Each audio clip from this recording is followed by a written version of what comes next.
श्री शिवाय नमस्तुभ्यम। दोस्तों, आज मैं आप सभी को बुद्ध प्रदोष व्रत कथा सुनाने जा रही हूँ।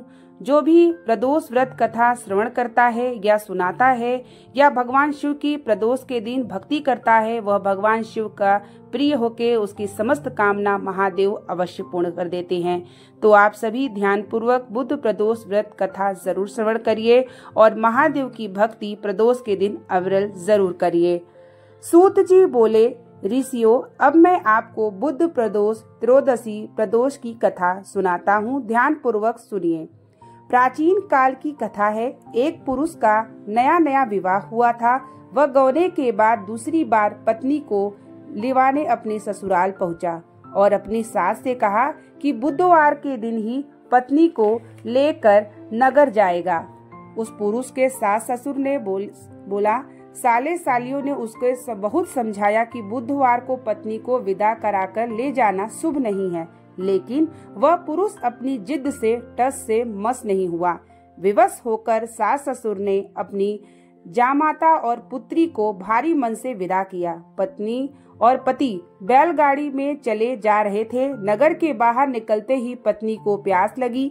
पति लोटा लेकर पत्नी के लिए पानी लेने गया। पानी लेकर जब लौटा तो उसको क्रोध और आश्चर्य की सीमा न रही, क्योंकि उसकी पत्नी किसी अन्य पुरुष के लाए लोटे से पानी पीकर हंस हंस कर बात कर रही थी। क्रोध में आग बबूला होकर वह उस आदमी से झगड़ा करने लगा, मगर यह देखकर उसके आश्चर्य की सीमा न रही कि उस पुरुष की शक्ल उस आदमी से हुबहू मिलती थी। हम शक्ल आदमियों को झगड़ते हुए जब काफी देर हो गई तो वहां आने जाने वालों की भीड़ एकत्र हो गई। सिपाही भी आ गया। सिपाही ने स्त्री से पूछा कि इन दोनों में से कौन सा आदमी तेरा पति है। वह बेचारी असमंजस में पड़ गई, क्योंकि दोनों की शक्ल एक दूसरे से बिल्कुल मिलती थी। बीच राह में अपनी पत्नी को इस तरह लूटा देखकर उस पुरुष की आंखें भर आई।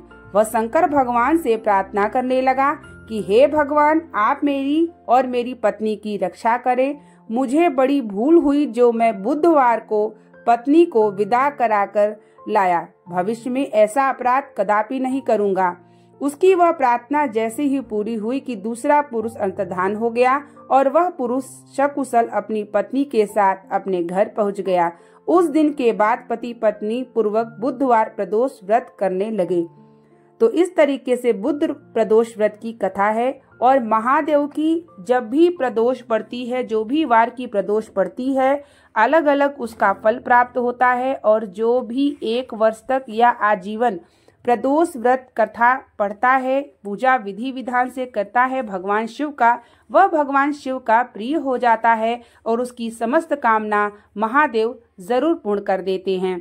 तो आप सभी भगवान शिव के मंदिर में और अपने घर के मंदिर में व्रत करते हो या व्रत नहीं भी करते हो तो विधि विधान से भगवान शिव की पूजा, प्रदोष व्रत कथा, साथ ही अपने मुख्य द्वार पे दीपक और शिव मंदिर में दीपक प्रदोष काल में जरूर जलाएं। और अगर आप व्रत करते हैं तो पार्थिव शिवलिंग निर्माण करके विधि विधान से भगवान शिव की अविरल भक्ति करें, जिससे महादेव की कृपा आपके जीवन में प्राप्त हो और आपकी कितनी भी दुख हो महादेव जरूर समाप्त करें। और जो भी भगवान शिव पर समर्पित करते हैं वह आपका अपना स्वयं होना चाहिए। यानी जो भी फूल समर्पित करते हैं, बेलोपत्र समर्पित करते हैं या आप भगवान को भोग समर्पित करते हैं तो अपने घर के रसोई घर का ही भोग भगवान शिव को समर्पित करिए। अपना भाव महादेव को दीजिए। किसी की बागवानी से फूल हो या बेलोपत्र बिल्कुल भी तोड़ के मत दीजिए। आपके पास जो है वही भगवान शिव को समर्पित करिए, क्योंकि भगवान शिव ने स्वयं वर्णन किया है कि जो आपके पास है आप अपना दीजिए, किसी की दी हुई चीज मुझे मत समर्पित करो। तो अपना भाव भगवान शिव को प्रकट करिए और बेलोपत्र बिल्कुल भी प्रदोष के दिन मत तोड़िएगा।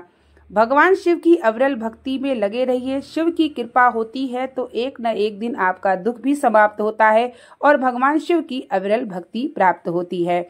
तो कमेंट बॉक्स में हर हर महादेव का नारा जरूर लगाइएगा। प्रदोष के दिन प्रदोष काल की पूजा करें, भगवान शिव की भक्ति करें और महादेव आपकी समस्त कामना पूर्ण करे, यही मैं हृदय से प्रार्थना करती हूँ। तो उम्मीद करेंगे कि ये भगवान शिव की कथा आपको पसंद आई होगी और महादेव आपके ऊपर कृपा बरसाएं, यही दिल से प्रार्थना करती हूँ। मिलते हैं नेक्स्ट वीडियो के साथ, तब तक के लिए आप लोगों को